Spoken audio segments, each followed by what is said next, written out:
बिल्कुल सही। और तुम तो एक जोन के हो भी नहीं, फिर तुम ये रेस कैसे कर सकते हो? इनकी बात सही है डैड, आप तो एक जोन के है भी नहीं। शो, तुम मेरे साथ रेस करो। फैसला हो जाएगा कि कौन बेस्ट है। मैं तुम्हें टाइटन बैटल के लिए चैलेंज करता हूँ। मतलब आप उनकी बात भी नहीं सुन रहे थे? शो यामाटो, तुम इडाटन बैटल में टकेशी यामाटो के साथ रेस करो, ये मेरा हुक्म है। मगर मैं शाही खानदान का नहीं हूँ, मैं रेस कैसे कर सकता हूँ? नहीं, तुम रेस कर सकते हो, तुम एलिजिबल हो। तुम्हारे डैड भी कर सकते हैं, रेस करो। ये दादाजी क्या कहे जा रहे हैं? अभी ये सब बताने का टाइम नहीं है। जाओ अपनी बाइक पर बैठो बेटे। मगर राजा साहब। प्लीज शो, तुम दादाजी की बात मान लो। वो कभी झूठ नहीं बोलते, हमेशा सच बोलते हैं, मेरा यकीन करो। मगर मिस युकी। क्या हुआ शो? अब तुम क्या सोच रहे हो? क्योइची, चलो अपनी बाइक पर बैठो। अगर हारे तो मुझसे बुरा कोई नहीं होगा, सुन लिया? गाबू, तुम्हें डैड को ठीक करके फिर से पहले जैसा बनाना है। शो, तुम ही कुछ कर सकते हो, जाओ रेस करो। हमें बस तुम्हारा ही सहारा है, समझ गए? हाँ, हमारी दुनिया को बचा लो दोस्त। अब मेरी समझ में ये बात आने लगी है।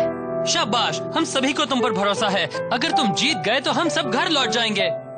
ककेरो, जाओ, हम जानते हैं जीत तुम्हारी होगी। मुझे पूरा यकीन है कि ये रेस तुम ही जीतोगे show. मकोटो,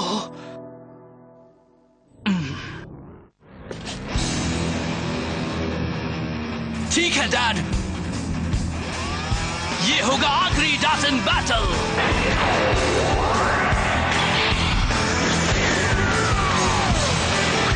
Just set, let's go!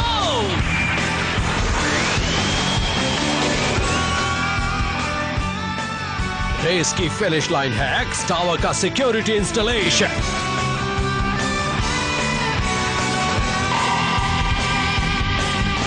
तैयार हो जाओ फ्लेम काइजर।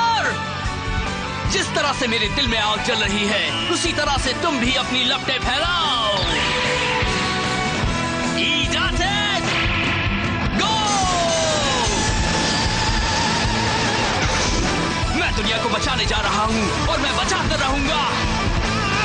गो!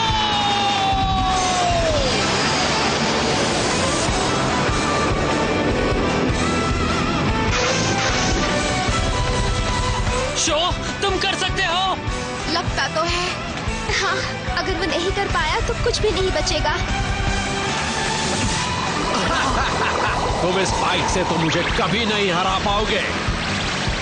आगे बढ़ो इंपीरियल एक्स।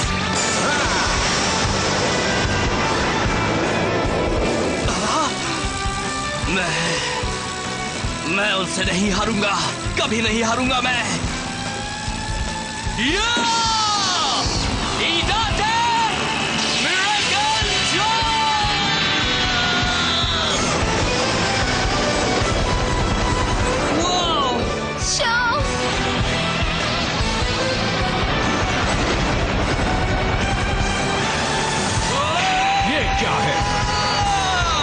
तुम वो प्लैटिनम एम्ब्लम कभी नहीं पा सकते। मैं दोनों दुनिया को खत्म करने वाला हूँ, यही डेस्टिनी है। मैं उस डेस्टिनी को बदल के रहूंगा।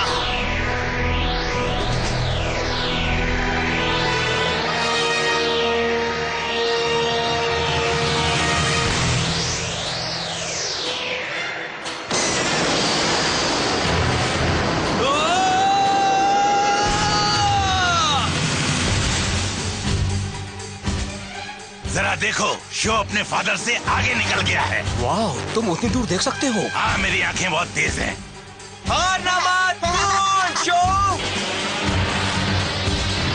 बुराई बरसने वाली है, दुनिया में तबाही आने वाली है।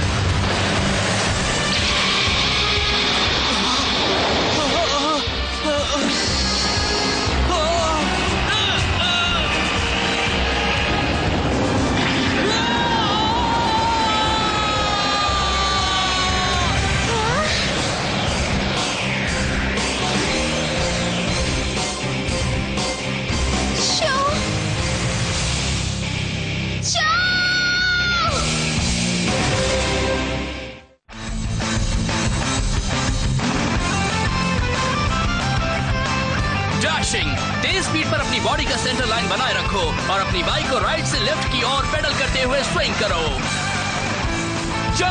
जंप कितना ऊंचा होगा ये जंप के एंगल पर निर्भर करता है। तुम हैंडल बार्स को जितना ऊपर खींचोगे जंप भी उतना ही ऊंचा होगा।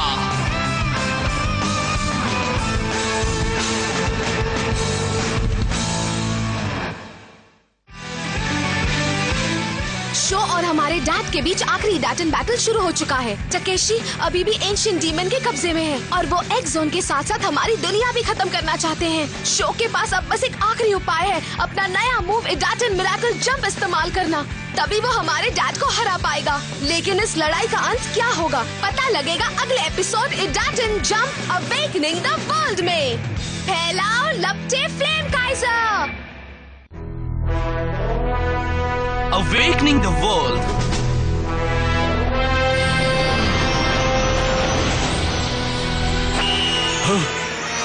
क्या? आपने सही कहा था। अब पता लग जाएगा कि कौन बेहतर है।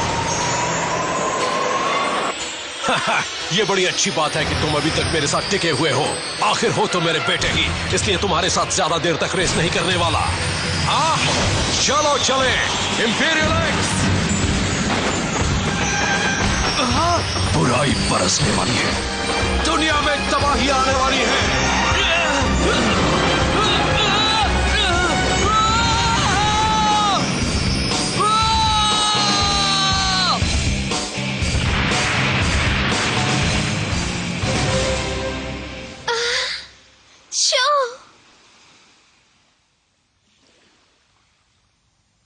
तो इसका मतलब शो हार गया? ये नहीं हो सकता। अब क्या होगा? बिल्कुल नहीं। कहीं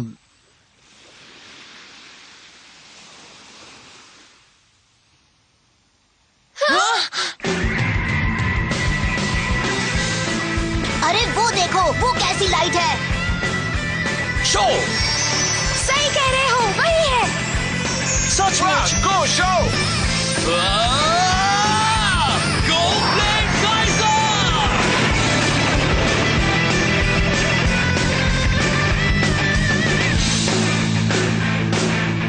शो, मैं जानती हूँ तुम जीतोगे।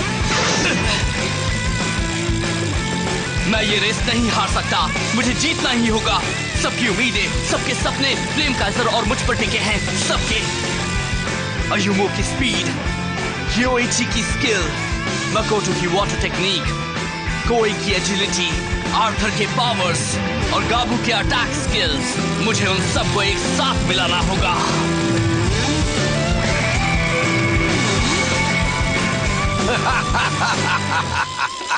अब इस दुनिया को खत्म करने से मुझे कोई नहीं रोक सकता। मेरा बस एक ही सपना है, दुनिया की तबाही, और वो पूरा होने वाला है।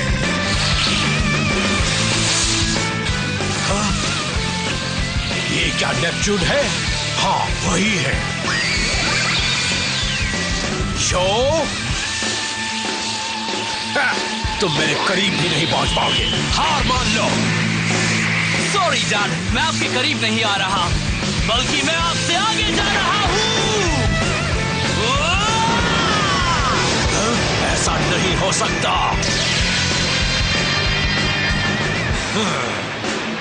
बुराई बरसने वाली है, दुनिया में तबाही आने वाली है।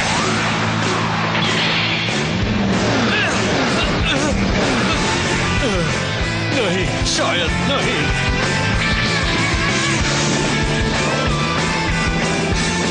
हाँ? इन्हें पार करो हैमरहेड। हाँ? ऐसा कैसे किया? हाँ? ऊपर से हमला करेंगे, कोई बात नहीं।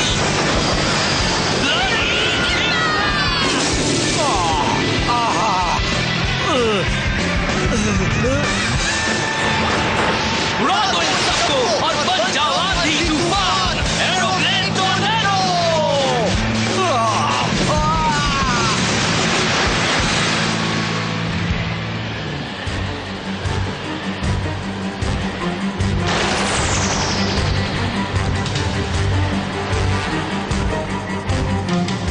आप हमारी दुनिया का या एक्स जोन का कुछ भी नहीं बिगाड़ पाएंगे। मैं आपको ऐसा नहीं करने दूंगा। तुम अब भी कुछ नहीं कर सकते बेटे, हार मान लो तुम।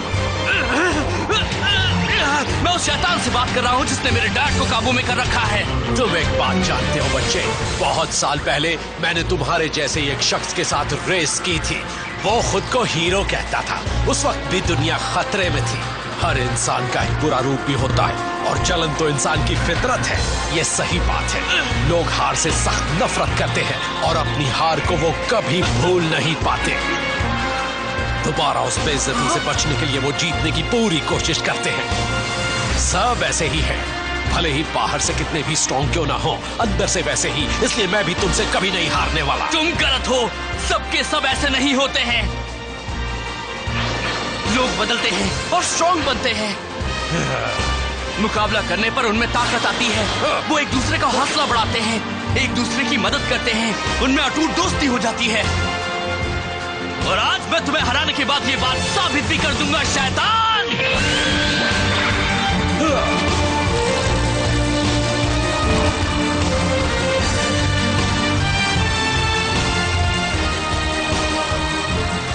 तैयार हो जाओ फ्लेम काइजर। जिस तरह से मेरे दिल में आग जल रही है, उसी तरह से तुम भी अपने लपटे फैलाओ।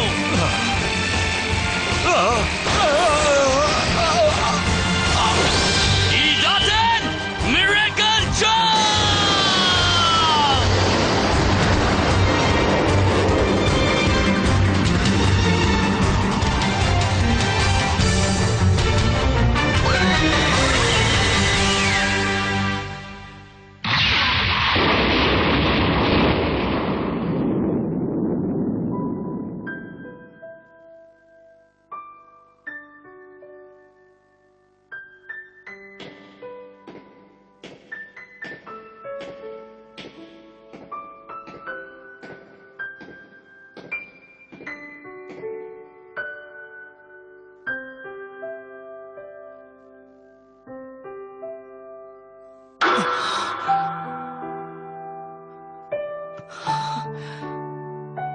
तुम पहले से बेहतर हो गए हो शो।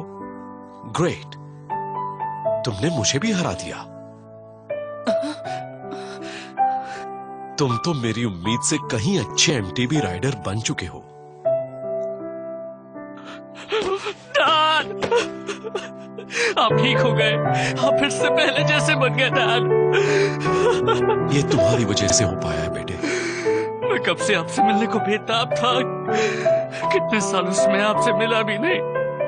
मुझे माफ कर दो बेटे, माफ कर दो।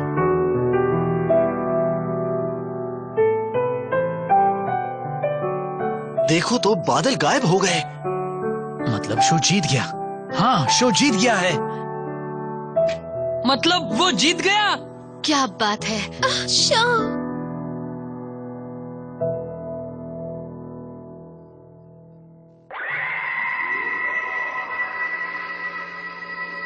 बहुत खूब शो।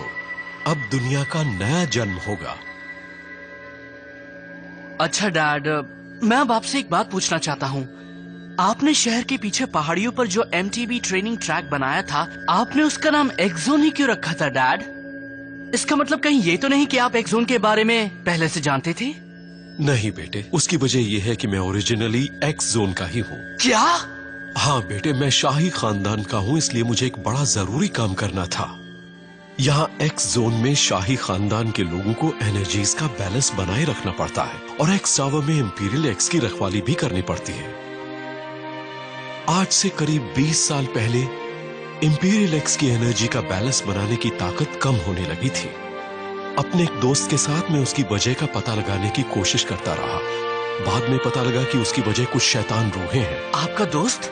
हाँ, वो राजा था, यूकी के दादाजी। क्या क्या? उस जमाने में हम बहुत अच्छे दोस्त थे और साथ में बाइक भी चलाते थे। लेकिन उस समस्या का हल ढूंढने के लिए मैं एक दिन इंपीरियल आइलैंड पर पहुंच गया।